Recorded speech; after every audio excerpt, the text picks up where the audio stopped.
Have you ever watched a superhero movie where the hero flies across the sky, cape flapping dramatically in the wind, dives straight into danger without even stopping for a snack break, and then completely surprisingly saves everyone, including the villain who literally tried to zap them with a giant laser just 5 minutes earlier, making you sit there wondering, why in the world would they do that?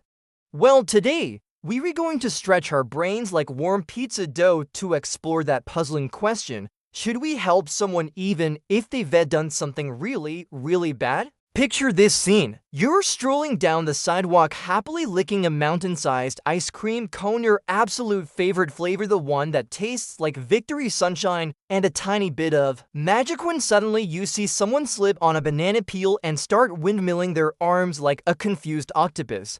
You rush forward to help, but then, gasp, you realize it's the same kid who stole your snack last week and laughed about it with crumbs still stuck between his teeth. Do you still help him, or do you think, perhaps the universe is teaching him a banana-flavored lesson? Most of us grow up hearing that helping others is the right thing to do because helping makes the world softer, kinder, brighter, and a whole lot less like a grumpy potato rolling around complaining about everything. But things get twisty when the person needing help has been mean, unfair, or downright terrible before. Because suddenly the whole situation becomes as messy as when you mix every single paint color and end up with a mysterious muddy brown blob that looks like nothing good. Some philosophers say, you should help everyone, even people who make terrible choices, because doing good is about the kind of person you choose to be, not about whether someone else deserves it. It's like saying, my kindness is my superpower, and nobody, not even the snack-stealing kid, gets to take that away. Your goodness stays yours. But other philosophers look at the same situation and shake their heads like disappointed grandparents.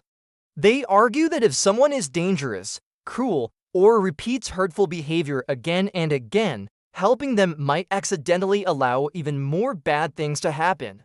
Imagine saving a villain who immediately stands up, dusts off their evil cape, and continues their plan to steal every puppy, cookie, and soccer ball in town. Now, that is not just frustrating, it is supervillain level frustrating.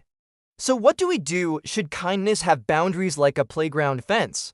Or should kindness be endless, like a magical pancake machine that keeps cooking forever and never runs out of syrup?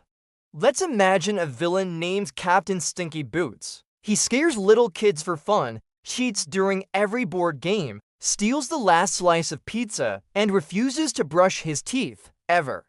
One day he slips off a cliff while trying to steal the world's entire supply of bubble gum. Should a hero save him? If the hero walks away, someone gets seriously hurt, even if that someone has a tragic allergy to behaving nicely. But if the hero saves him, Captain Stinky Boots might climb right back up, cackle loudly, and continue spreading disaster and stinky boot chaos across the land.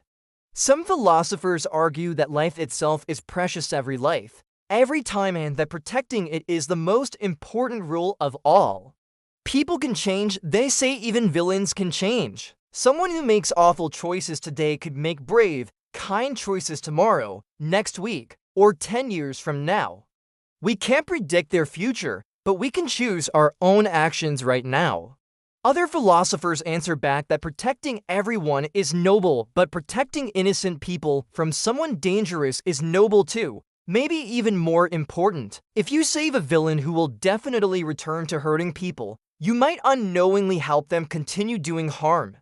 That's not just unhelpful, that's the total opposite of what a hero wants. So what does all this mean for you, the everyday thinker hero in training? It means this question is difficult, really difficult. Like folding a fitted bedsheet while 3 cats climb on it, difficult. Or choosing between 2 favorite desserts that both smell amazing, difficult. In real life, your safety matters, the safety of other people matters. Helping someone never means putting yourself or others in danger. That's not kindness, that's just risky. Sometimes the smartest, safest way to help is by calling an adult, calling emergency services, or getting backup instead of trying to do everything yourself like a solo superhero. But here's the biggest idea: being a good person doesn't require liking everyone. It doesn't require pretending someone hasn't done something wrong. Being good means choosing your own actions with care, wisdom, and compassion even when nobody else sees it. It means deciding the kind of hero you want to be, cape or no cape. Even if someone has done bad things, that doesn't erase their humanity. It doesn't mean they're unworthy of help forever and ever. And sometimes even though it's rare, a single act of kindness can nudge someone toward becoming better, braver, and more thoughtful than they were before. So, what happens if you save a bad person? Maybe you give them a second chance they never expected. Maybe you protect someone who might one day protect others. Maybe nothing changes at all, but you will have chosen courage and kindness, and that says more about your character than anything a villain could ever take away. Because sometimes the hardest questions in life aren't about right or wrong. They're about who you decide to be when the moment arrives.